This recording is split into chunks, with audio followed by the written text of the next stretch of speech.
Good morning everyone! For today's video nga pala sa mga nagtatanong sa akin kung bakit pinili kong magbiyahe gamit ang aking motor.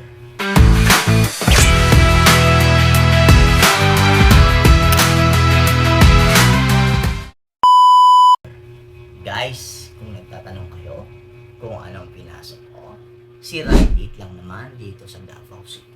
So guys, bago tayo pupunta sa topic natin, ipapaalam ko nga pala sa inyo ng aking ginagamit sa paglaba ng aking helmet is ito.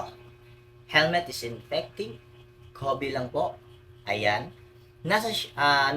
Ilagay ko lang sa comment section yung link nito. At syempre, ito naman ang ginagamit kong pabango, spray sa aking helmet. Syempre, helmet ng aking pasahero. Malay mo guys, dagdag tip din yan ni passengers sa'yo. Guys, ito nga rin pala yung aking armor wax. Ginagamit ko po ito sa pagpunas ng mga pairings ng aking motor. Syempre, para hindi magasgasan. At syempre, itong pinakamatindi, ang aking perfume. Straight red code lang po. So, syempre, andito yung mga stickers natin sa mga gustong umorder. Lalong-lalo dito sa Davao. Mura lang. 25 pesos each. Business-minded ba yan? Guys, so yun. Itutuloy natin yung kwento ko sa inyo kung bakit pinili kong magbiyahe gamit si Ride It. Guys, bago sa Davao, meron na po si Ride It. Tuloy-tuloy na yung biyahe natin yan. Huwag mo nang antayin.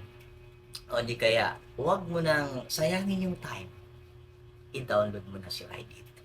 So guys, sa mga nagtatanong nga pala, kung bakit pinili ko magbiyahe, ito ang aking sagot. Guys, kung bibiyahe ka sa loob ng 10 hours, ipalagay na natin ikaw na yung pinakatamad na magbibiyahe. Ilagay natin 100 pesos per hour, tapos ang biyahe mo is 10 hours.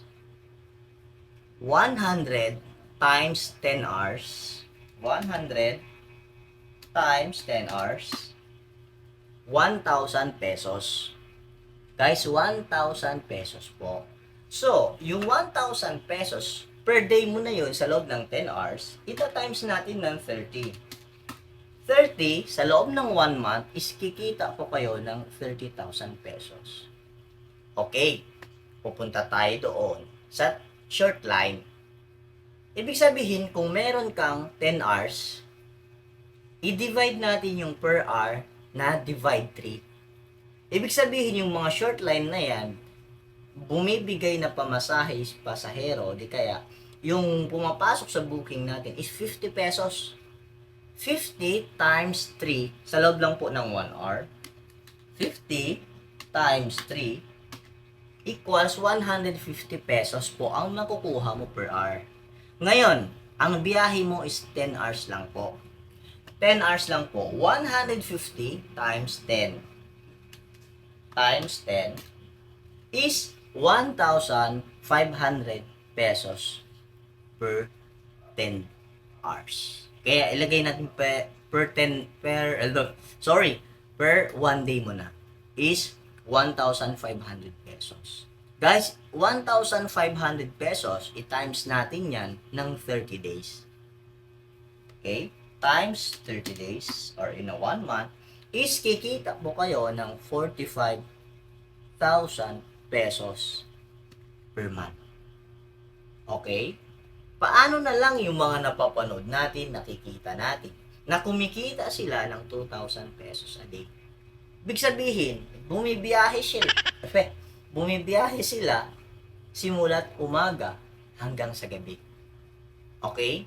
Bumibiyahe sila simulang ng umaga hanggang sa gabi. Kumbaga, full time sila sa pagbibiyahe nila. So, ipalagay natin na kumikita sila ng per day, 2,000 pesos. Per day po. Per day. Okay? 2,000 pesos per day. Ita-times natin yan ng 30 days is kumikita po sila ng 60,000 pesos. Full time po yung biyahe nila. Guys, napakalaking kita. Depende na lang kung gaano ka kasipag, depende na lang kung gaano ka katyaga, at depende na lang sa diskarte mo. Iba pa yung mga tips na binibigay ni pasahero. At syempre, yung binibigay mong serbisyo sa kanila, kung maganda ba o hindi. Guys, wag mo nang patagalin pa, i-download mo na si Ride It. Kung ikaw ay pasahero, open na po si Ride It sa Davao. Kung ikaw naman ay nagbabalak na maging rider ni Ride It, i-download nyo lang po ang Ride It application for rider. Guys, so siguro hanggang dito na lang ang aking video. Huwag nyo pong kalimutan, like, follow, and share. Bogs Vlog. Maraming salamat. Assalamualaikum warahmatullahi wabarakatuh.